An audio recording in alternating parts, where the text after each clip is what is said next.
English stories. The Brave Little Parrot. Once, long ago, the Buddha was born as a little parrot. One day a storm fell upon his forest home. Lightning flashed, thunder crashed, and a dead tree, struck by lightning, burst into flames. Sparks leapt on the wind and soon the forest was ablaze. Terrified animals ran wildly in every direction, seeking safety from the flames and smoke. "Fire! Fire!" cried the little parrot. "To the river!" Flapping his wings, he flung himself out into the fury of the storm and, rising higher, flew towards the safety of the river. But as he flew, he could see that many animals were trapped, surrounded by the flames below, with no chance of escape.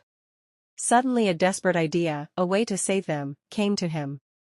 He darted to the river, dipped himself in the water, and flew back over the now raging fire. The heat rising up from the burning forest was like the heat of an oven. The thick smoke made breathing almost unbearable. A wall of flame shot up on one side, and then the other. Crackling flames leapt before him. Twisting and turning through the mad maze of fire, the little parrot flew bravely on. At last, when he was over the center of the forest, he shook his wings and released the few drops of water which still clung to his feathers. The tiny drops tumbled down like jewels into the heart of the blaze and vanished with a hiss.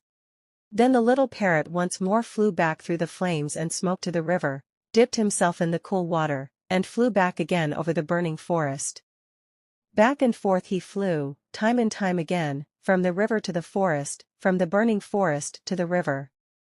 His feathers were charred, his mind spun dizzily as the spinning sparks. But still the little parrot flew on. At this time, some of the devas, gods of a happy realm, were floating overhead in their cloud palaces of ivory and gold. They happened to look down. And they saw the little parrot flying among the flames. They pointed at him with perfect hands. Between mouthfuls of honeyed foods they exclaimed, "Look at that foolish bird. He's trying to put out a raging forest fire with a few sprinkles of water. How absurd!"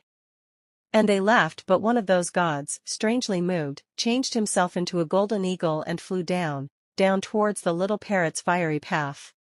The little parrot was just nearing the flames again when the great eagle with eyes like molten gold appeared at his side. "Go back, little bird," said the eagle in a solemn and majestic voice.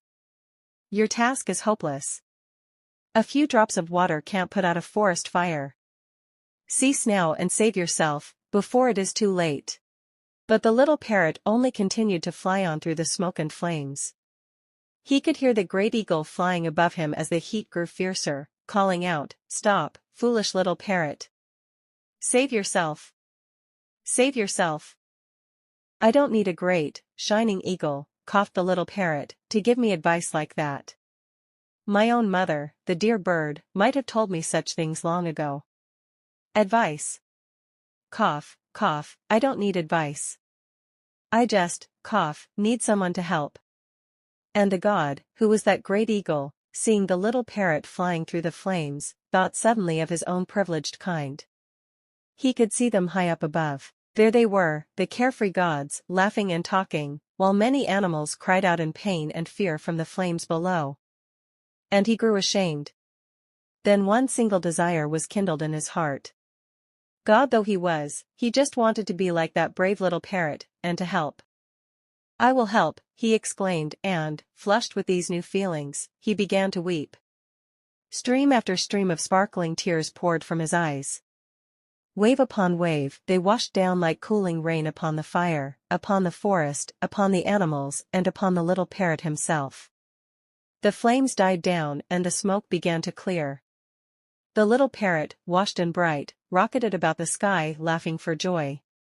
"Now that's more like it," he exclaimed. The eagle's tears dripped from burned branches. Smoke rose up from the scorched earth. Miraculously, where those tears glistened, new life pushed forth, fresh shoots, stems, and leaves. Green grass pushed up from among still glowing cinders. Where the teardrops sparkled on the parrot's wings, new feathers now grew. Red feathers, green feathers, yellow feathers, such bright colors. Such a handsome bird. All the animals looked at one another in amazement. They were whole and well. Not one had been harmed. Up above in the clear blue sky, they could see their brave friend, the little parrot, looping and soaring in delight. When all hope was gone, somehow he had saved them. "Hooray!" they cried. "Hooray for the brave little parrot and for the miraculous rain." The moral of the brave little parrot story is that even the smallest creature can make a significant difference by acting with courage and perseverance.